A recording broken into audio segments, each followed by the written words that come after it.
Fiction writers guilt, ایک سفر، ایک تاریخ۔ قسط 11، تحریر محمد سلیم سالک، آواز ناصر ضمیر، تکنیکی معاونین زبیر قریشی، مسرت دانش، اہتمام کشمیر ٹریجر۔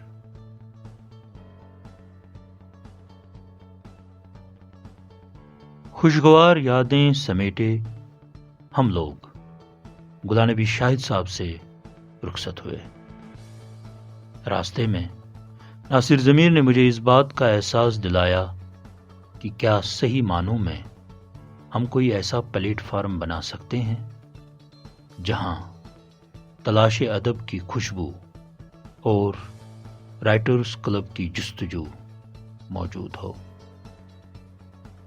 یہ بھی اپنی جگہ پر حقیقت ہے کہ ہمارے سوچنے سے پہلے بھی یہاں کئی ادبی انجمنیں رہی ہیں۔ ہر انجمن نے اپنے اپنے طریقے سے کام کیا ہے، لیکن کیا وجہ ہے کہ آج وہ تاریخ کا حصہ بن چکی ہیں؟ ان سب باتوں پر سوچتے ہوئے دل میں یہ خیال پیدا ہوا کہ ایک ایسے پلیٹ فارم کی ضرورت ہے جہاں مجلسی ادب کے طرز پر ہر شخص کو بات کرنے کی آزادی ہو۔ ابھی میں انہی خیالات میں گم تھا کہ وحشی سعید صاحب کا فون آتا ہے۔ برخوردار کیسے ہو؟ کیا ہم سے ناراضگی ہے؟ کئی بار بلانے کے بعد بھی نہیں آئے۔ مانا کہ تم بہت مصروف رہتے ہو، لیکن اتنی بھی کیا بے رخی؟ اس طرح کے جملے سن کر میں شرمندہ ہو گیا اور 1-2 روز میں ملنے کا وعدہ کیا۔ گھر پہنچ کر میں نے یہ فیصلہ کیا کہ اب وحشی سعید صاحب سے ملنے کا وقت آ گیا ہے۔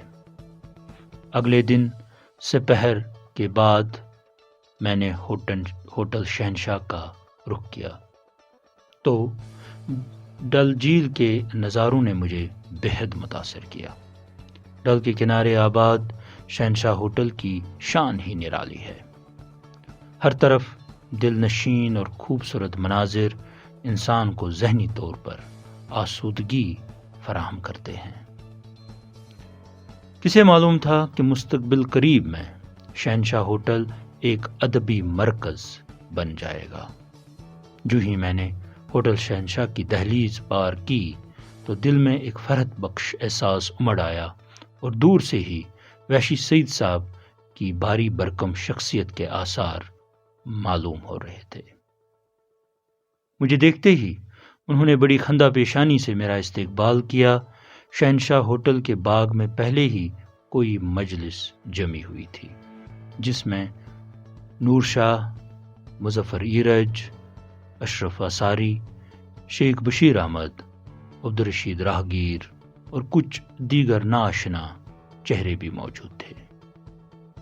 گفتگو کے دوران معلوم ہوا کہ یہ سب حضرات آل انڈیا اردو مشاعرہ کے اہتمام میں مصروف ہیں۔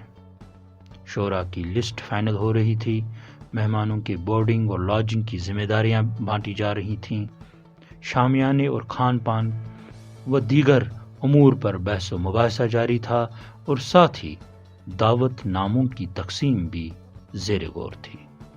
اس گہما گہمی میں وحشی سعید صاحب کا میرے تئیں شفقت برا حسن سلوک مجھے کچھ کہنے کے لیے اکسا رہا تھا۔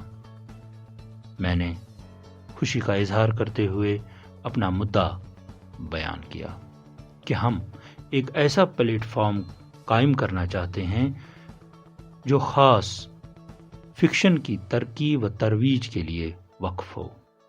میں نے اپنے استدلال کو منطقی طور پر کئی مثالوں سے واضح کرنے کی کوشش کی۔ میری جذباتی گفتگو سن کر سعید صاحب مسکرانے لگے۔ برخوردار خیالات اچھے اور نیک ہیں، لیکن اس کے لیے استقامت اور جنون چاہیے، جس کا آج کے دور میں فقدان ہے۔ یہ بتاؤ میں تم لوگوں کے لیے کیا کر سکتا ہوں؟ سعید صاحب کے اپنائیت بھرے لہجے میں میری ہمت بندی اور میں نے کہا کہ ہم یہاں ایک نشست کرنا چاہتے ہیں جو خالص افسانہ پر مبنی ہو۔ میری بات مکمل ہوتے ہی سعید صاحب نے اپنے برادر اصغر جناب ظہور ترمبو کو میری طرف متوجہ کیا، جو ہوٹل کے حساب و کتاب میں مشغول تھے۔